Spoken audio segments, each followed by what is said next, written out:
Kemi situatën politike dhe sfidat. Kemi të bëjmë në radhë të parë me krizën e thellë të besimit publik, ku vetëm 18% e shqiptarëve kanë besim te institucionet, sipas barometrit Ballkanit.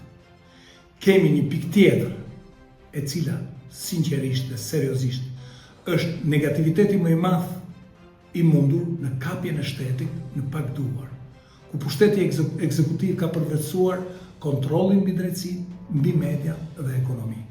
Dhe njëkohësisht, alternativa e tretë, ku ne kemi si indikator kryesor për këtë fushat zgjedhore, është mungesa e një alternative të besueshme, e cila ka sjellë lodhje, apati dhe emigrim masiv. Ne po ndërtojmë këtë alternativë mbi ndeshmëri dhe dije.